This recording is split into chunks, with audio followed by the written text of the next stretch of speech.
Primeiramente, eu gostaria de agradecer a senhora reitora e a coordenação do fórum. É uma grande honra para mim retornar à Universidade Federal da Paraíba. Como eu disse hoje no almoço, a minha última visita foi como estudante de medicina, no encontro científico de estudantes de medicina em 1979, quando eu era calouro da Faculdade de Medicina da USP, e na minha primeira viagem ao Nordeste, eu vim aqui à Universidade Federal da Paraíba para participar do meu primeiro encontro científico da minha vida, que foi um marco muito grande na minha carreira, que foi praticamente onde eu decidi que era realmente isso que eu gostaria de fazer do resto da minha vida. Então é com muita felicidade, muita emoção que eu retorno a João Pessoa para encontrar com vocês, não só com a comunidade universitária, mas a cidade de João Pessoa e o estado da Paraíba. E muito obrigado por essa honra de poder abrir novamente esse fórum e conversar com vocês de uma maneira um pouco diferente de se fazer ciência. A gente geralmente associa cientistas com pessoas que vivem no extraterrestre, no mundo abstrato, diferentes, com cabelos esvoaçados, pessoas que não fazem parte do mundo real. E na realidade nada podia ser mais distante da realidade atual, porque, como eu disse na nossa conversa hoje, como nós conversamos na hora do almoço, no século XXI, a prática da ciência e o desenvolvimento da ciência e tecnologia não são mais exercícios abstratos e etéreos de uma intelectualidade desconectada do mundo. Na realidade, o desenvolvimento da ciência e tecnologia no século XXI é uma questão de soberania nacional e é uma questão de desenvolvimento não mais só econômico, que é a visão clássica, de você desenvolve ciência, você gera produtos de alto valor agregado, você diferencia a sua economia e gera riqueza. Essa é uma visão clássica que eu vou apresentar a vocês rapidamente, mas hoje mais do que nunca a ciência se transformou no grande instrumento de globalização do conhecimento e na grande oportunidade que a humanidade tem de solucionar os problemas que nos afligem há milênios. Não só os problemas concretos, achar curas para doenças, solucionar problemas de abastecimento alimentar, de distribuição de renda, mas problemas humanos que afligem a humanidade há milênios, como, por exemplo, a busca do desenvolvimento do potencial de cada um de nós como ser humano e a eterna busca dessa coisa que todo mundo ignora no dia atual, mas que continua sendo a coisa mais importante para qualquer ser humano, que é a busca da felicidade. Acreditem se quiser, a ciência pode ser um maior passaporte que nós temos como espécie para atingir essa busca perene de encontrar não só a felicidade individual, mas a felicidade coletiva. E o que eu vou mostrar a vocês é um modelo de fazer ciência que não existia no mundo e que eu tenho muito orgulho em dizer, em conjunto hoje, com mais de 150 brasileiros que vieram de todas as partes do Brasil e confluíram para a periferia de Natal e para a cidade de Macaíba, no estado do Rio Grande do Norte, a cidade da grande Natal, hoje desenvolve um modelo científico que é notícia no mundo todo. E esse modelo a gente apelidou de ciência como agente de transformação social. E por incrível que pareça, eu sou de São Paulo e, curiosamente, na cidade mais rica do país, na cidade onde tem a universidade mais famosa do país, ainda tem muita gente que não acredita que o Brasil é capaz de inovar, é capaz de criar modelos intelectuais novos. É uma crise difícil de ser curada, que o Nelson Rodrigues chamava do complexo de vira-lata. Nós nos livramos do complexo de vira-lata no futebol, mas aí a gente se esqueceu de se livrar do complexo de vira-lata em outras áreas, inclusive na ciência. Curiosamente, o que vocês estão vendo aqui, eu posso dizer honestamente, é made in Macaíba.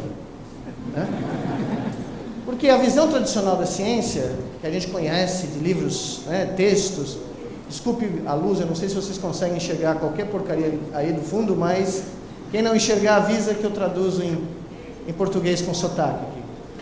Mas a ciência que todo mundo conhece e tenta praticar no mundo inteiro é representada por essa curva, que é chamada reta de inovação.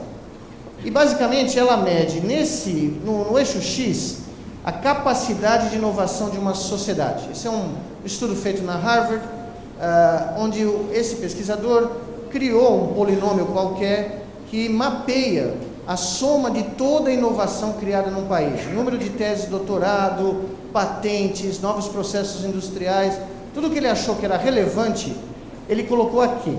No eixo Y, esse gráfico é de 2000, mas existe uma versão nova de 2011, ele é muito parecido.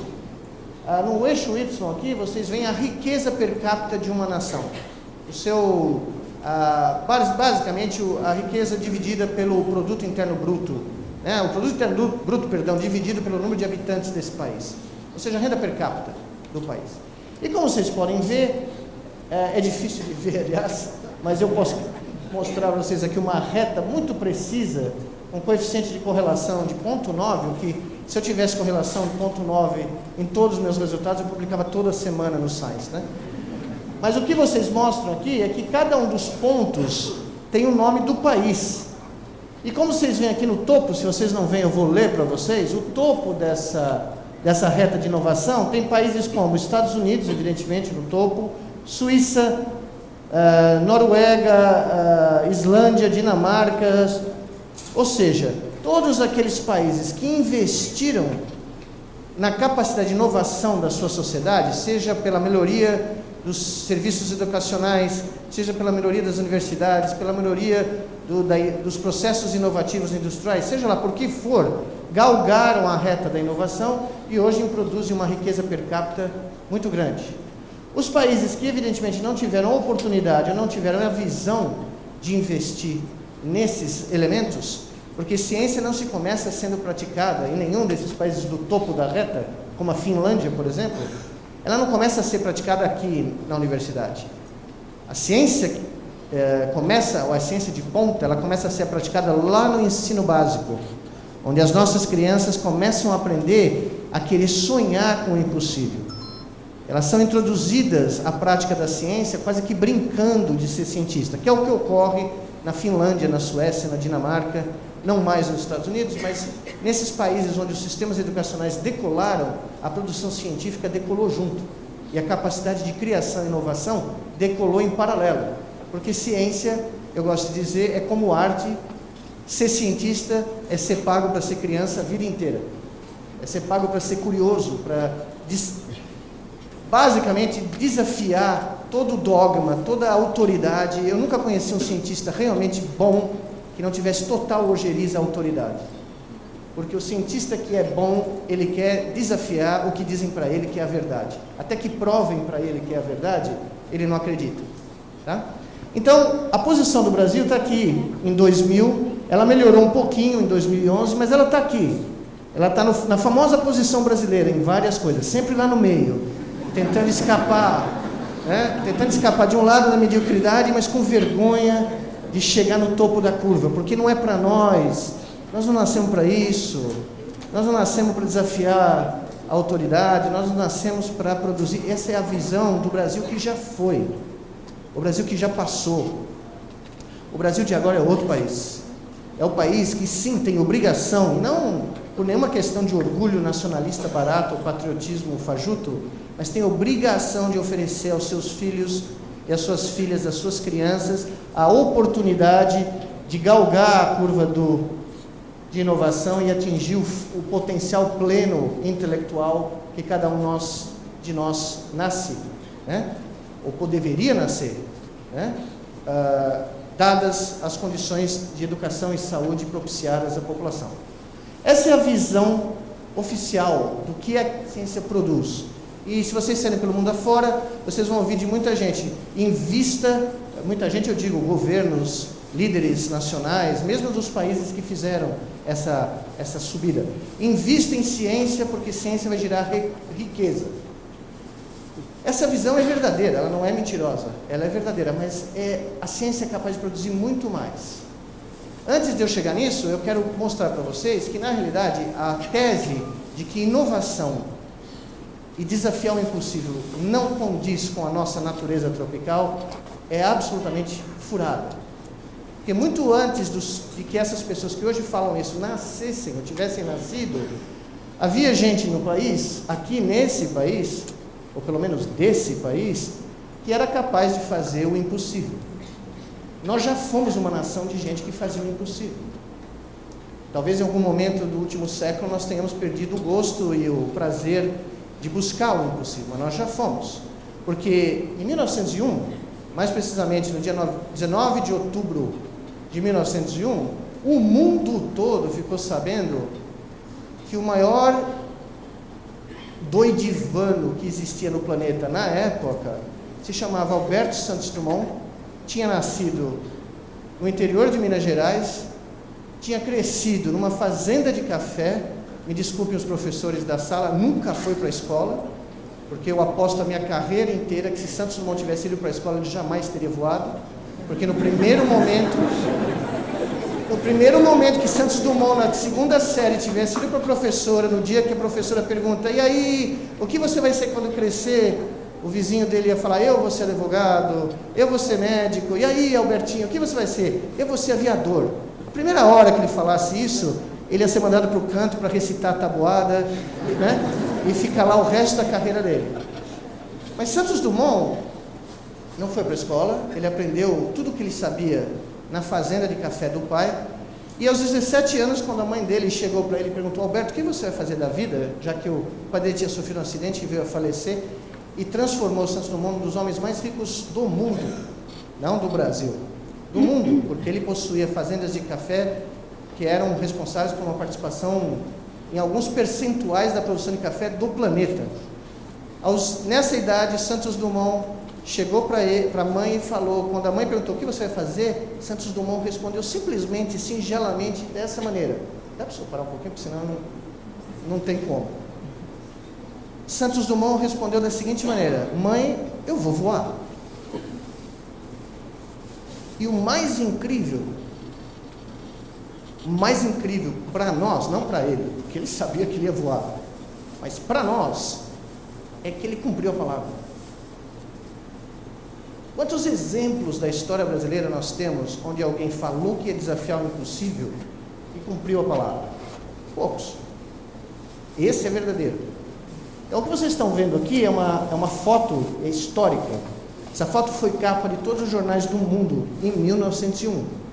Ela representa o momento da volta, porque Santos Dumont decolou do Bois de Boulogne, em Paris, circunnavegou a Torre Eiffel e em 30 minutos pousou no mesmo lugar de onde ele saiu, inventando não um avião. Então vamos ser honestos aqui.